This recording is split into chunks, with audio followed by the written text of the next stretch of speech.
and I'm in Shift. We're going to get back to Millionaire Real Estate Agent, I promise.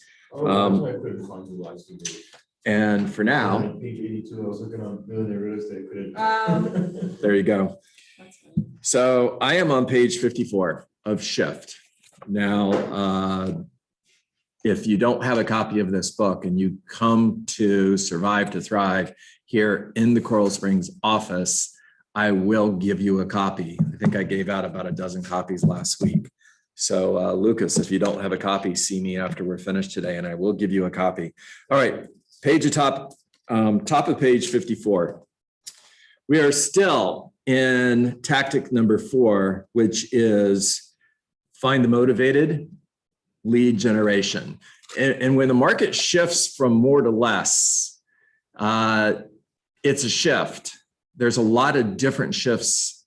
It doesn't necessarily mean prices are dropping. When you go to stats next week, if you're part of the Waxman group and you attend our stats presentation, you're going to hear that market values are still on the increase. And you're going to hear we're not in a shift, except I'm going to tell you we are in a shift.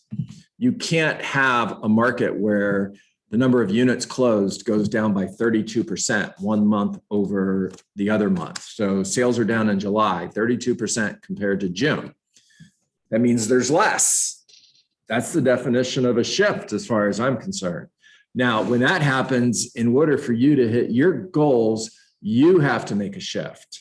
And I'm starting by focusing on lead generation because this is where you should start.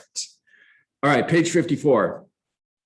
If your past sales success came either in part or in total from riding the wave of an increasing market, the odds are the easy business you enjoyed will have virtually disappeared.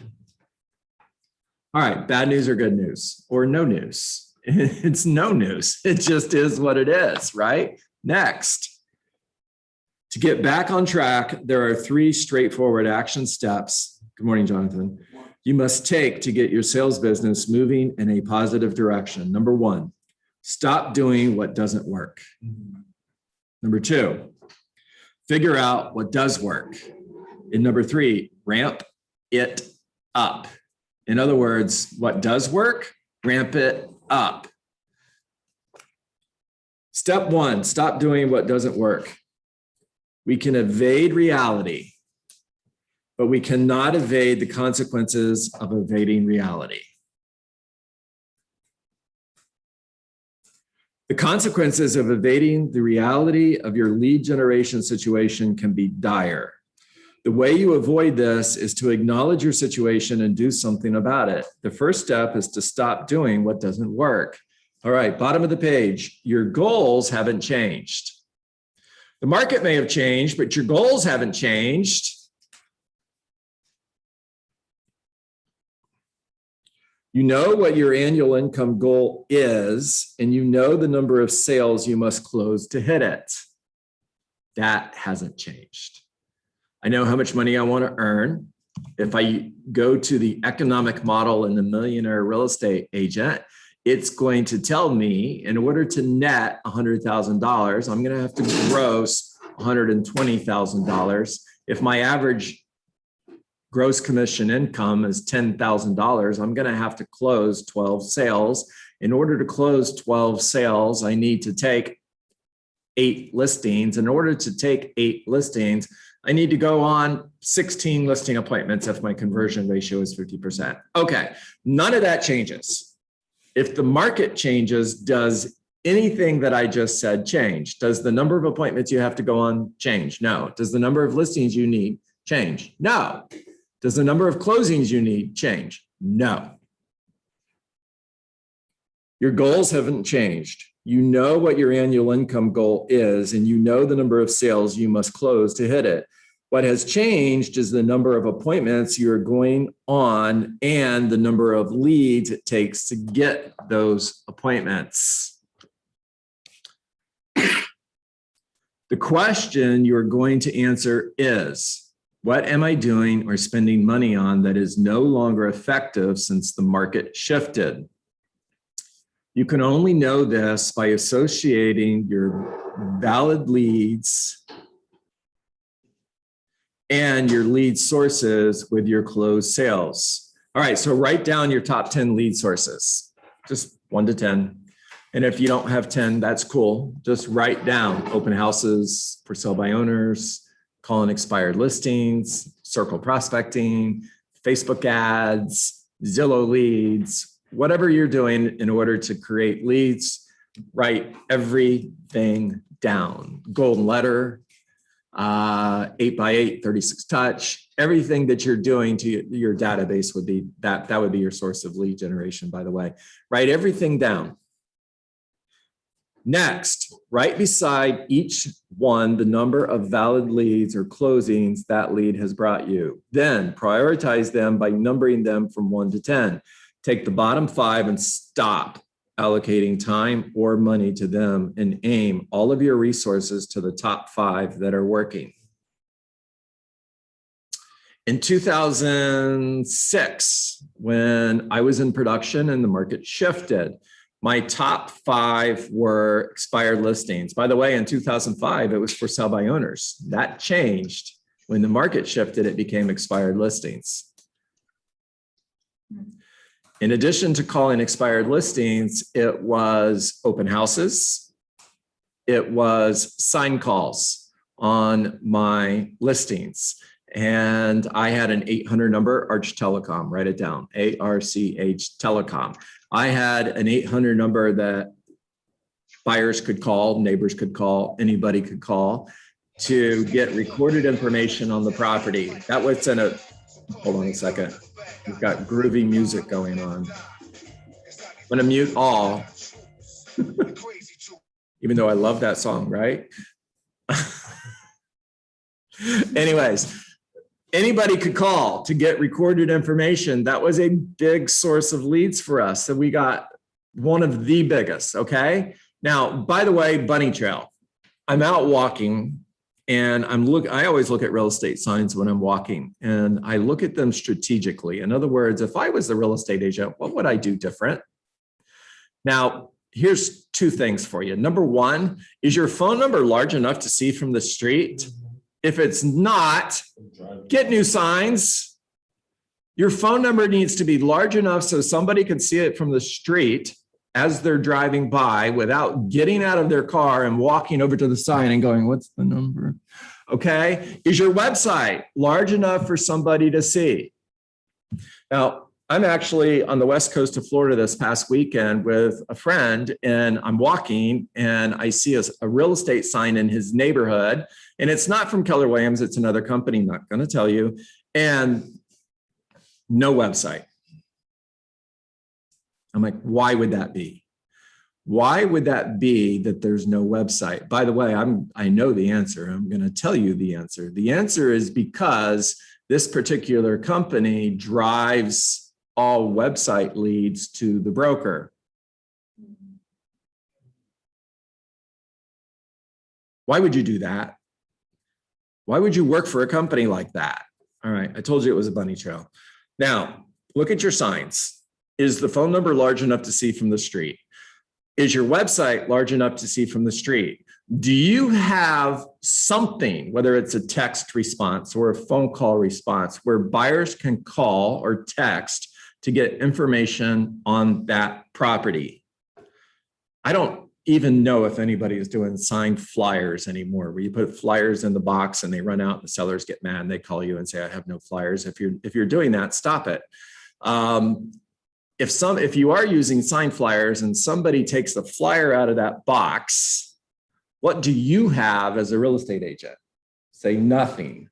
You have nothing.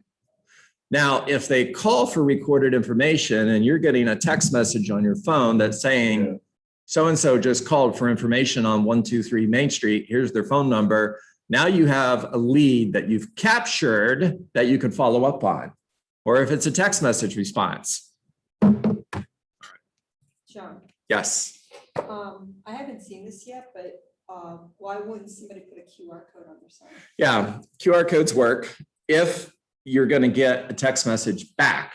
that says so-and-so just downloaded your information on 123 Main Street. You have to capture it for it to work. Yeah, So a QR code works as long as, numbers, you can access the details or Yeah. whatever, then, you know, that would be cool. yeah. Teaser, eventually Command and Kelly will have a text Kelly for information using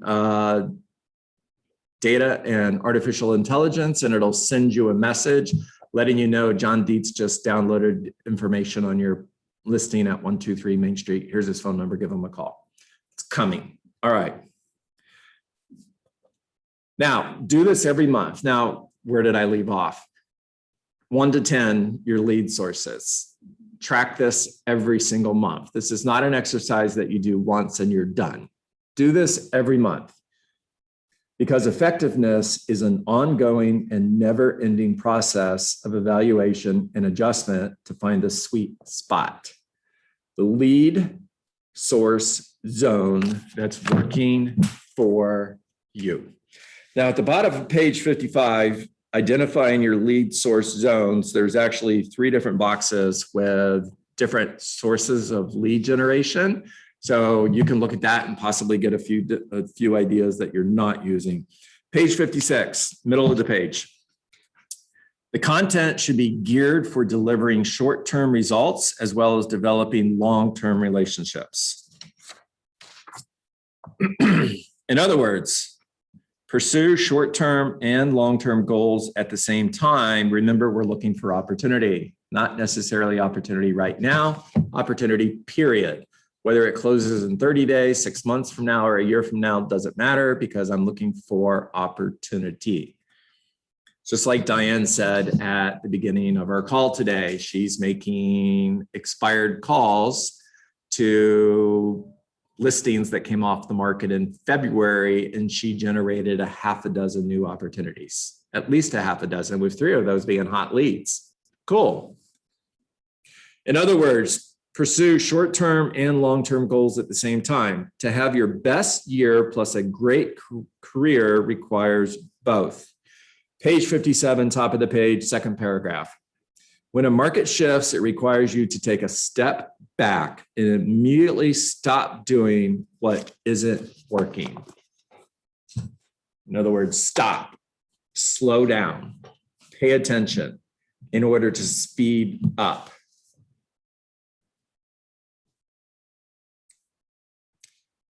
By the way, you're not alone. What is happening to you is happening to everyone else in your market. The advice that works for you is the same advice that will work for them. The ones who succeed will be those who understand this the quickest and do something about it. That needs to be you. Step 2. Figure out what works. Identifying what currently works and doesn't work is one thing. Knowing how to build an effective lead generation program is something else. While the exercise you just did roughly identified what is or is not currently working, most likely you will need to add more factors that will work.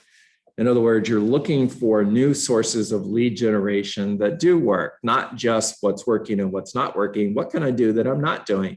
Here's a question, write it down. What one thing could I do that I'm currently not doing that would move me closer to my goal? It's a Tony DeCello question, by the way, one of the best coaches in the real estate industry, period. What one thing could I do that I'm currently not doing that would move me closer to my goal? It is a question you should be asking yourself every single day. What one thing could I do that I'm currently not doing that would move me closer to my goal? By the way, it could be, going back to the Bold 100, it could be do a Bold 100 every week. I'm going to commit to a Bold 100 every single week. I'm not currently doing it. And by doing that one thing, I am moving closer to my goal. Duh. Well, no, never mind that. To do this, you now need to understand why and how lead generation really works. This will enable you to move from having success to creating success. Persistence. I'm switching gears. I just feel we need to do it. Maybe I need it. I don't know. But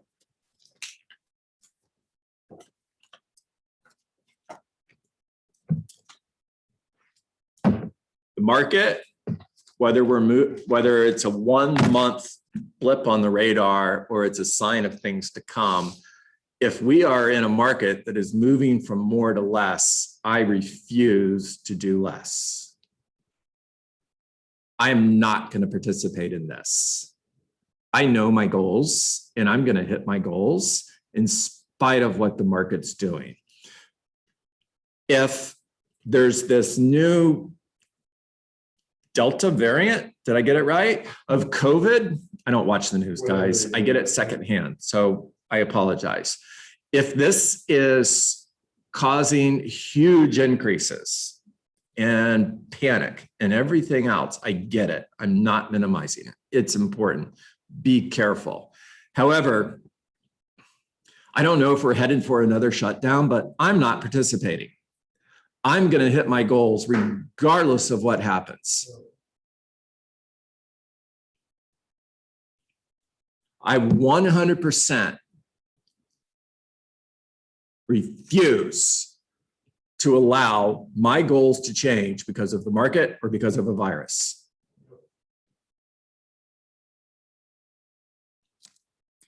Knowing that I have already made changes in my life that will last forever, today I insert the final piece of the puzzle. I possess the greatest power ever bestowed upon mankind, the power of choice. It's a choice. Page 165 of the Traveler's Gift. I possess the greatest power ever bestowed on mankind, the power of choice. Today, I choose to persist without exception. Everybody persist until they don't. This is where we get it wrong. Oh, I persist. Yeah, I'm persistent until I'm not. The most powerful words in this sentence are without exception. That means I never stop. I know the outcome I desire. I hold fast to my dreams. I stay the course. I do not quit. I will persist without exception. I will continue despite exhaustion. I acknowledge that most people quit. When exhaustion sets in, I am not most people. I am stronger than most people. Average people accept exhaustion as a matter of course. I do not. Average people compare themselves with other people. That is why they are average. I see exhaustion as a precursor to victory. How long must a child try to walk before she actually does? Do I not have more strength than a child, more understanding, more desire? How long must I work to succeed before I actually do so? A child would never ask the question, for the answer does not matter. By persisting without exception, my outcome, my success is assured. I am on a journey with a destination that is assured. I have a decided heart. I know where I am going. If you are for me, awesome. If you are against me, I do not care what you think or say. I am going. You could either go with me or get out of the way. A sailor who fearfully watches stormy seas Replace stormy seas with a shifting market. Replace stormy seas with Delta variant. And listen to this again.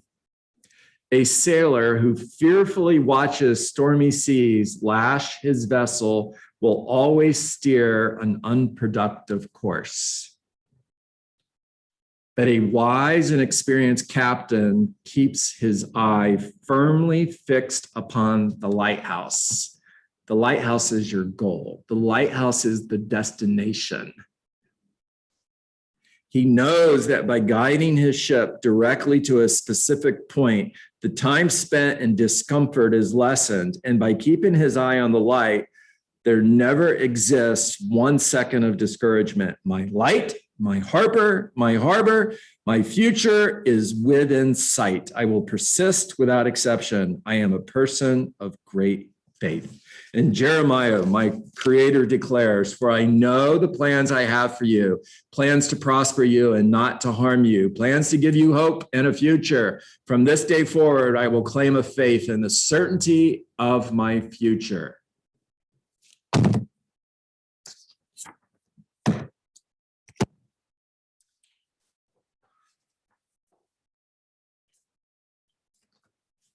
Okay, talk to me.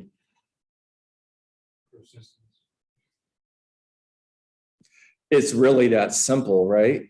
Just persist. It's one word, guys. Persist. You want to be successful? Persist. No matter what.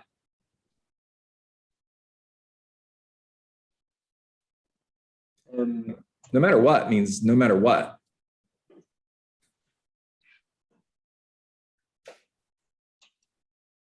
Yeah, the aha moment for me is that it's focused persistence, right? So like every month you're supposed to look at what you're doing or have done and then make any necessary adjustments so that your time is better spent, and that when you're persisting, you're even beating those who are also persistent because you're focused as well. Nice job, Brian. Nice job. I'm proud of you. 100%. You're right. Focus is amazing.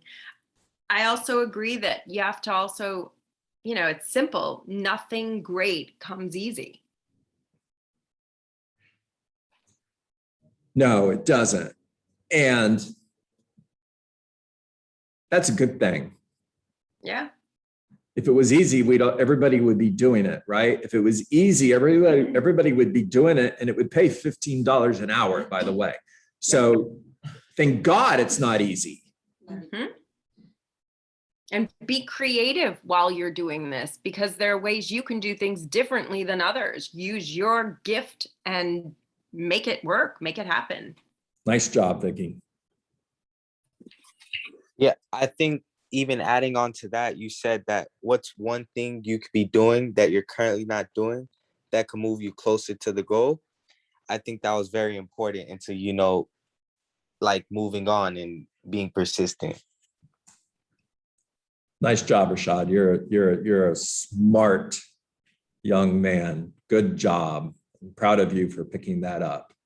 Jonathan. Yeah, to add to that, write down the 10 lead sources that are, that you're doing and find out which one of them is wasting your time.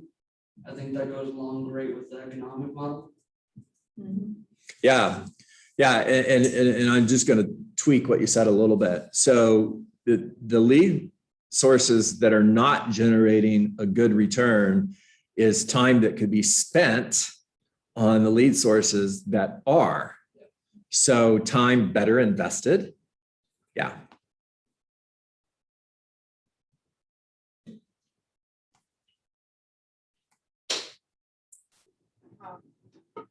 I think that, there's only 4 of us here. I don't know how many are on Zoom, but I think that obviously this is a choice for people to be here. And I find this to be like the most valuable, one of the most valuable hours of my morning. And so this is part of that persistence that, okay, yeah, we know the office was closed yesterday, but it's open again today and there's a Zoom, there's options. Why aren't you here like you were last week? And so it's still doing the activities that lead to your goal. Nice job, Diane. I agree. So guys, I'm going to close with this. It's 9:34, so it's time to get to work. I'm going to close with this. To answer Diane's question, there's 4 in the room and 12 on Zoom. So that's a total of 16, right? And there's over 300, and well, I know the exact number. It's my job. There's 324 agents in the Coral Springs Market Center, right? And I'm not going to ask the question. I'm just going to make a statement because I believe the answer to this question would be yes. If you show up for Survive to Thrive every day and you practice and role play your scripts every day, the end result is you're growing personally, you're growing professionally, and you are moving closer to your goals in production. And you're becoming more efficient, more effective, and mastering your skills, your profession as a real estate agent, right? And attending this time that we have together and practicing and role-playing scripts is a choice, right? And there's roughly 20 agents who are choosing to be a part of this and 300 are choosing not to, okay? And